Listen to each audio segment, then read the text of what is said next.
안녕하십니까. 패션 오구입니다. 처음으로 영상으로 인사드립니다. 지난번 영상에서 미리 말씀드렸듯이 오늘은 은퇴 후 제가 직접 겪었던 감정 변화에 대해 한번 이야기해 보려 합니다.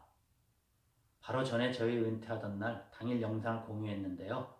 보시고 제게 따뜻한 메시지 주신 모든 분들께 감사드립니다. 자, 33년 직장생활. 자, 한마디로 표현하기 길다면 길고 짧다면 짧은 시간이었네요. 힘들기도 했고 또 보람도 있었고, 그리고 일이라는 것이 있었기에 거기에 수반되는 돈 벌잖아요. 집도 장만하고 아이들 대학까지 교육도 시킬 수 있으니 또 가족과 주변인들 관계가 다 원만하게 돌아갔죠. 하루 24시간 중 가장 긴 시간을 직장에서 보냈으니 그동안 나의 반 이상을 차지했던 곳이 바로 직장이었잖아요. 직장에 입사한 날부터 계속 앞만 보고 직진 인생이었어요. 사회초년생 때는 일하느라 첫 아이 낳을 때도 함께 못했어요. 아마 요새는 그런 분들 없으시겠지만 혹시라도 아직 미혼이신 분이나 미래 아버지가 될 남성분들 이 영상 보고 계신다면 무슨 일 있어도 절대 와이프 출산일에는 일은 당장 접고 병원으로 뛰어가셔야 합니다. 아버지가 되는 그 순간은 그 무엇과도 바꿀 수 없는 특별한 경험이니까요.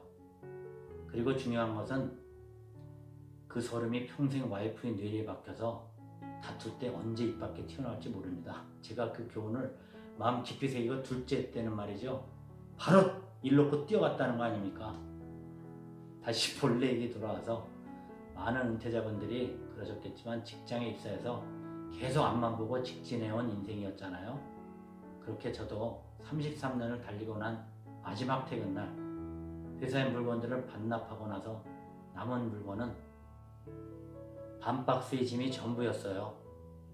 열심히 달린 그 긴 시간을 고작 반 박스 다 담아낼 수 있다는 사실, 참 아쉬움과 조금의 두려움 등 표현할 수 없는 마음감들이 교차하더라고요. 나름 지금까지 지탱해 주었던 직장이 고울 때나 미울 때나 우산과 같은 역할을 해주었는데 이제는 이 울타리를 벗어나야 하니까 마치 나의 60줄에 어미소에서 독립해야 하는 새끼소 같은 느낌 있잖아요. 이제는 어쨌든 이 삶의 터전을 떠나 새로운 사회에 가서 남은 긴 인생을 살아가야 하니까요. 생각하면 솔직히 시원하기도 하고 섭섭하기도 하고 겁도 좀 나고 울컥해서 눈물까지 좀 나더라고요. 제가 평소에 감정 기복이 심하지 않고 덤덤한 스타일임에도 불구하고 참으로 감정이 소용돌이치는 것을 느꼈습니다. 그렇게 은퇴 첫 주에 감정의 소용돌이가 지나가고 마치 폭풍처럼 지나가시 느껴지다가 그 다음에는 평온기가 찾아왔습니다. 은퇴 후 곧바로 느낄 수 있었던 것은 자유로움이었습니다. 직장 생활 시 몸이 힘들고 성과와 목표에서 매일 스트레스 받다가 빨리 은퇴해서 나도 쉬고 싶다, 하고 싶은 거 마음껏 해야지 하고 생각했었거든요. 그러다가 딱 쉬기 시작하니까 진짜 아니나 다를까 마음이 너무 편한 거예요. 몸도 마음도 아주 새로워지는 느낌이고 원하는 때 자고 아무 때나 또 일어나도 자유가, 이런 자유 너무 좋잖아요. 그리고 쉬고 노는데 시간이 너무 빨리 지나가더라고요. 자, 감사하게도 은퇴하는 사람 얼굴 좀 보자고 불러주는 사람들도 많고, 직장 후배들 식사 약속 잡기도 바쁘고, 심지어는 어떤 때는 회사 생활하던 때보다 더 식사 약속이 많더라고요. 그런데 주위에서 먼저 퇴직 은퇴하신 분들 얘기 들으면 백수가 몸살 난다고 이런 말씀 많이 하죠. 처음에야 여기저기 만나러 가기 바쁜데 그것도 어느 정도 시간이 지나면 차츰 불러주는 사람도 적어지고, 그렇다고 계속 자기가 약속 잡기도 그렇고 어느 순간부터는 또 자주 있는 외식비 지출이 부담스러워지는 그런 상황이 된다고 하더라고요. 또 2단계 접어들 즈음 많은 은퇴자분들이 심적으로 움츠러든다고 하더라고요. 저에게도 이런 순간이 언젠가 찾아오리라 대충 예상은 했지만 생각했던 그 순간이 외적 요인으로 인해 싹 앞당겨질 줄은 저도 예상 못했어요. 그 외적 요인이 무엇이었냐고요? 아시죠? 은퇴 6개월 후 아직 햇병아리 은퇴자로서 자유의 날개를 펼치며 여기저기 쏘다녔던 중 이 코로나가 찾아왔습니다. 아무도 예상치 못했던 부병이잖아요. 저 같은 은퇴자들 뿐만 아니라 국민들 다 함께 견뎌야 했고, 그리고 아직까지도 견디고 있는 힘든 시간이잖아요.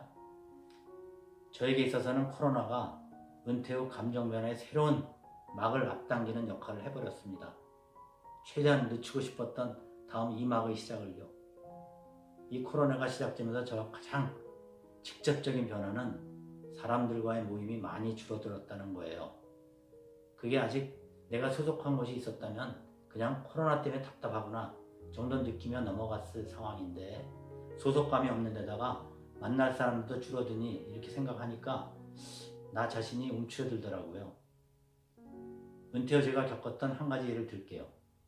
낮에 밖에 나가려 하면 엘리베이터 타면 말이죠. 나도 모르게 타인의 시선이 신경 쓰이기 시작하더라고요. 평생 그런 신경 써보고 산 적이 전혀 없었거든요.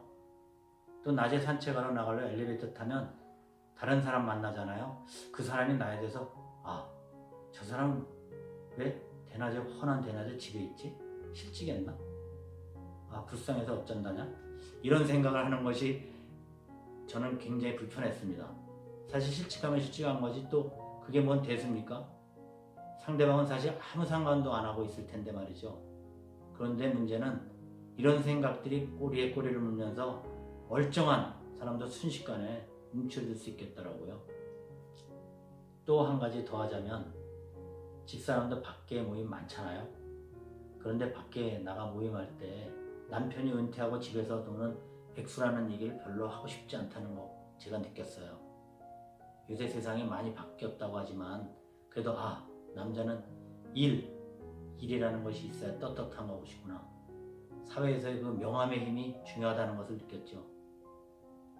요즘은 남녀 평등 시대지만 그래도 마치 은퇴함으로 저의 남성성을 사회에서 부정당한 느낌, 이 느낌 받았으니까요. 지금 돌아보면 제 자신이 왜 그랬나 참 안쓰럽고 그러네요. 쓸데없는 생각이었는데. 제가 일했던 직장에서는 퇴직자들 위한 취업 경력센터라는 게 있어요.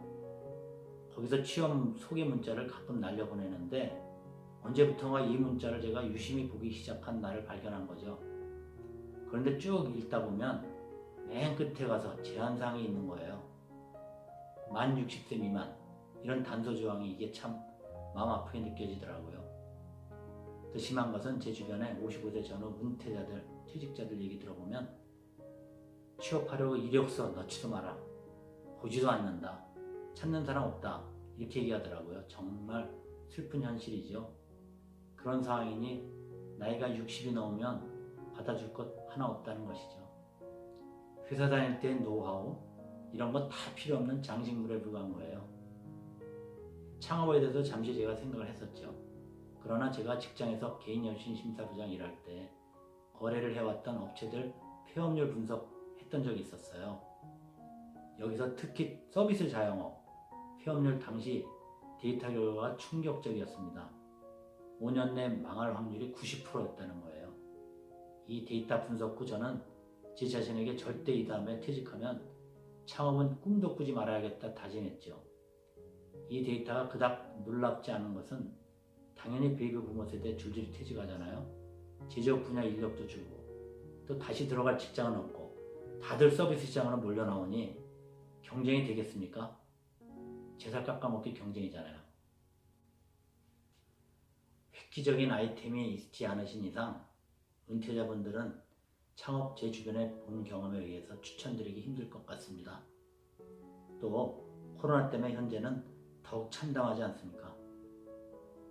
자, 아무튼 이렇게 시간이 흘러 은퇴한 지 어느덧 1년이 훌쩍 넘었네요. 저는 음악을 굉장히 좋아하기 때문에 하루 종일이라도 음악만 듣고 있어도 이렇게 몇 개월이라도 즐겁게 지낼 수 있거든요. 그런데 그것도 좀 그렇더라고요. 하루 종일 하기에는. 무엇보다 마눌님 30년 넘게 자신만의 공간 생활 영역에 내가 어느 순간 불쑥 들어왔잖아요. 아침부터 밤까지 하루 종일 음악소리 빵빵하게 틀고 있으니 눈치가 좀 보이더라고요. 무슨 남자가 집구석에서 하루 종일 음악만 듣고 있으니 아내에게는 내가 한심스러운 모습으로 보이겠구나 라는 생각도 들고, 아까 엘리베이터 얘기했듯이 이건 상대방이 실제로 어떻게 생각하는지가 중요한 게 아니라 나 혼자 생각이에요. 상상 속의 생각이죠. 실제 제가 음악을 하루 종일 듣던 뭐라고 하지는 않죠. 이런 것이 내 존재감? 자존심인 것 같아요. 이것이 낮아지면서 나 혼자 머릿속으로 북치고 장구치고 다 하는 거죠. 이게 제 자신 깎아먹는 거잖아요. 내 존재감이 아주 낮아지는 거였어요. 이 무렵 나 자신에 대한 미묘한 감정 변화들이 계속 일어나기 시작합니다. 이 좋지 않은 사이클이 반복되면서 어느덧 이렇게 시간이 계속 흘러가면 그동안 나는 느껴보지 못하고 주변에서 듣기만 했던 우울증 이런 것도 어쩌면 내게도 올 수 있겠구나 하는 생각이 퍼뜩 들었어요. 앞으로 남은 시간은 많은데 은퇴 후 노후 준비는 그래 생각뿐이었구나. 실제 내게 닥치니 이런 것이었구나. 피부로 느껴졌어요. 은퇴 후 노후 준비는 그래도 했다고 생각했는데 그게 다는 아니었구나. 빈 구멍들이 설설 보이기 시작한 거죠. 솔직히 말하자면 저에게 은퇴 준비는 최소한의 월 현금으로 만들어 놓는 것이라 생각했었어요. 물론 제일 중요하죠. 현금으로 받쳐주면 은퇴 후는 아무런 문제가 없을 거라 생각했어요. 사실 그게 참말이 쉽지 실제로 힘들잖아요. 현실적으로 안정적인 현금을 확보, 이거 점점 더 힘들어지잖아요. 그런데 막상 은퇴 후 생활이 내 차례가 되고 보니 그게 다가 아닌 거예요. 물론 코로나 여파로 인해서 심적 변화가 다른 은퇴자들보다 가속된 경향도 있지만 내가 은퇴 후의 감정 변화에 대해 좀 준비가 부족했구나 하는 생각도 했습니다. 그래서 이 부분에 대해서 다른 분들께 더 조언이나 이야기를 해드리고 싶다는 마음에 이 영상을 찍게 되었어요. 지금까지 솔직한 제 이야기가 도움이 되셨으면 합니다.